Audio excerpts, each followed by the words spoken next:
Already ರೈತರು ಮತ್ತೊಂದು ಕಡೆ ಇದೇ ಎಲ್ಲ ವಿಚಾರಕ್ಕೆ ಸಂಬಂಧಪಟ್ಟಂತೆ ಹೋರಾಟ ಮಾಡಬೇಕು ಅಂತ ಬೃಹತ್ ವೇದಿಕೆಯನ್ನ ಕೂಡ ಸಿದ್ಧಪಡಿಸಿಕೊಂಡಿದ್ದಾರೆ.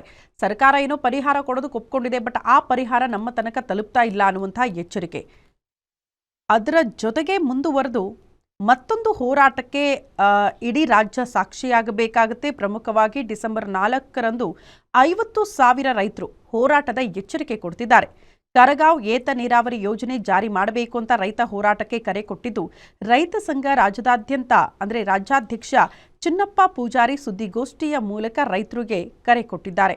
ಬೆಳಗಾವಿ ಜಿಲ್ಲೆಯ ಚಿಕ್ಕೋಡಿ ಪಟ್ಟಣದ ಪ್ರವಾಸಿ ಮಂದಿರದಲ್ಲಿ ಸುದ್ದಿಗೋಷ್ಠಿಯಾಗಿದ್ದು, ಸರ್ಕಾರದ ವಿರುದ್ಧ ಪ್ರತಿಭಟನೆಗೆ ತಯಾರಿಗಳಾಗ್ತಾ ಇದೆ. ಸುಮಾರು 10 ವರ್ಷದಿಂದ ನೆನೆಗುದಿಗೆ ಬಿದ್ದಿದ್ದ ಏತ ನೀರಾವರಿ ಯೋಜನೆಗೆ ಸಂಬಂಧಪಟ್ಟಂತೆ ರೈತರ ಹೋರಾಟ ಆಗಲಿದ್ದು, ಬೆಳಗಾವಿ ಚಳಿಗಾಲದ ಅಧಿವೇಶನಕ್ಕೆ ಸಂಬಂಧಪಟ್ಟಂತೆ ಅಲ್ಲೇ ಹೋರಾಟ ಮಾಡಿ ಸರ್ಕಾರಕ್ಕೆ ಬಿಸಿ ಮುಟ್ಟಿಸೋದಕ್ಕೆ ನಿರ್ಧಾರ ಕೈಗೊಂಡಿದ್ದಾರೆ. ಬಟ್ ನೋವಾಗುವಂಗೆ ಓಟ್ ಹಾಕಿದ್ದು ಅಧಿಕಾರ ಕಳಿಸಿದ್ದು. ಬರೀ ಪೂಜಾ ಮಾಡೋದ್ರಿಂದ ಅದೇನಾಯಿತು? ನಾಚಿಕೆ ಬರೋ ಅಭಿಮಾನ ನಿಮಗೆ ಬರೋದಿಲ್ಲ ಏನು? ಹೊಟ್ಟಿಗೆ ಊಟ ಮಾಡ್ತಿರೋ ಇಲ್ಲೋ ನಿಮ್ಗೆ? ಯಾಕೆ ಅರುದು ಹೋಯ್ತಿಲ್ವ? ಇಬ್ಬರು ಶಾಸಕರಿದ್ದೀರಿ, ಗಣೇಶ್ ಹುಕ್ಕೇರಿ ಸಾಹೇಬ್ ಇರ್ಬೋದು, ನಮ್ಮ ಐಹೊಳೆ ಸಾಹೇಬ್ ಇರ್ಬೋದು.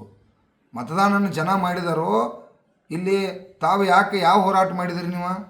ಯಾವ ಹೋರಾಟ ಮಾಡಿ ಯಾಕೆ ಕರಗಾಂವ್ ಏತ ನೀರಾವರಿ 10 ವರ್ಷದಿಂದ ಕಂಪ್ಲೀಟ್ ಆಗಬೇಕಾಗಿತ್ತು? 10 ವರ್ಷದಿಂದ ಅಲ್ಲಿ ಇವತ್ತು 50-60 ಸಾವಿರ ಕುಟುಂಬಗಳು, ಸುಮಾರು 65-70 ಸಾವಿರ ಕುಟುಂಬಗಳು ಇವತ್ತೆಲ್ಲ ಬೀದಿ ಒಳಗೆ ಬಂದಾವ.